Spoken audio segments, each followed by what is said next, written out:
Bakal calon presiden dari Koalisi Perubahan untuk Persatuan, Anies Baswedan mengkritik subsidi mobil listrik yang gencar digelontorkan oleh pemerintah.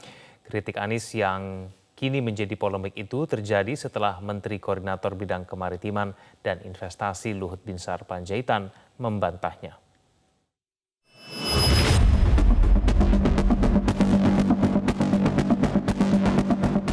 Langkah pemerintah menggelontorkan subsidi untuk mobil listrik menuai kritik tajam dari Anies Baswedan, mantan Gubernur DKI Jakarta yang diusung sebagai bakal calon presiden dalam pemilu presiden 2024 mendatang. Kritik itu disampaikan Anies di hadapan ribuan pendukungnya di Jakarta beberapa waktu lalu.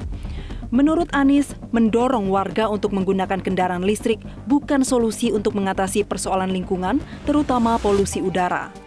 Anies mengungkapkan, warga yang mampu membeli mobil listrik bukanlah orang-orang yang layak diberikan subsidi. Ia justru mendorong kendaraan umum berbasis listrik untuk dihadirkan secara massal untuk mengatasi persoalan lingkungan.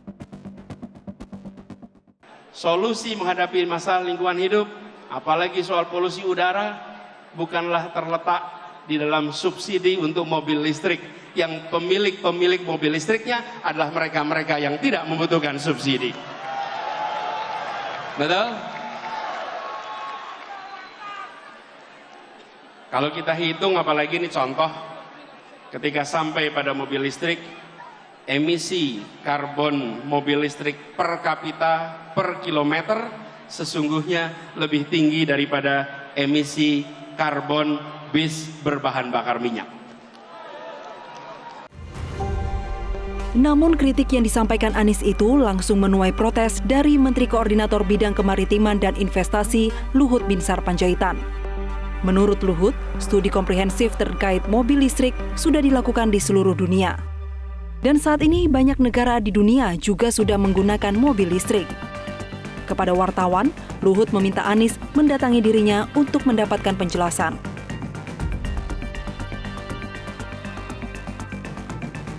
Saat ini pemerintah gencar memberikan subsidi untuk mobil listrik yang besarannya bervariasi. Pemerintah mensubsidi untuk setiap mobil listrik mulai dari Rp35 juta hingga Rp80 juta yang hanya diberikan ke setiap kendaraan yang memiliki tingkat komponen dalam negeri minimal 40%. Tim Liputan Metro TV.